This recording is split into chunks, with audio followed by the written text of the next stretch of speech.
هل تفكرت يوما في معنى قول الله هو الذي يصلي عليكم وملائكته ليخرجكم من الظلمات إلى النور؟ فهل الله يصلي علينا؟ وما معنى صلاة الله وملائكته علينا؟ صلاة الله على العبد هي ثناؤه عليه في الملأ الأعلى ورحمته به، وصلاة الملائكة على العبد هي الاستغفار للعبد، وصلاة العبد على العبد هي الدعاء له. هل تريد أن يصلي الله عليك وملائكته؟ تستطيع ذلك في 8 أعمال إن فعلت أي واحد منها.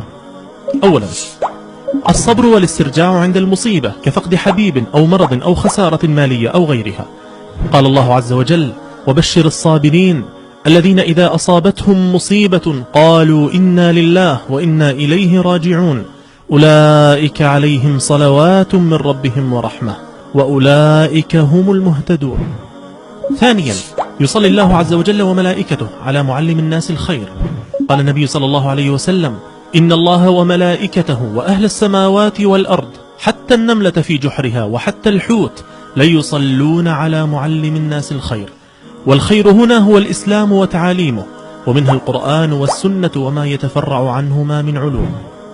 ثالثا، الصلاة على النبي صلى الله عليه وسلم التي هي عطر اللسان ومسك الجنان.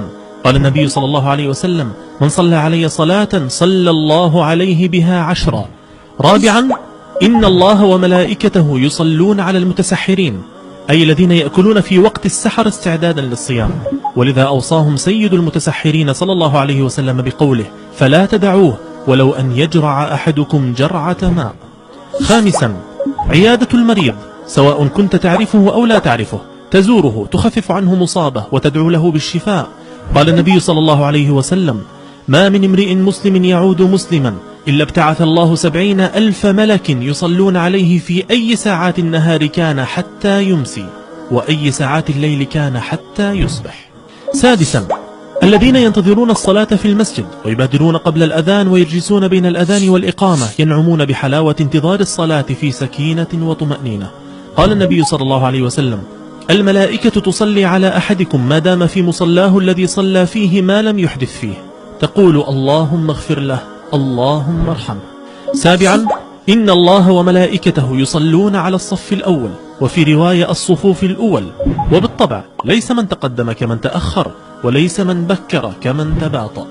ثامنا، إن الله وملائكته يصلون على الذين يصلون الصفوف، فإذا دخلت المسجد فوجدت فرجة في صف فبادر إلى وصلها.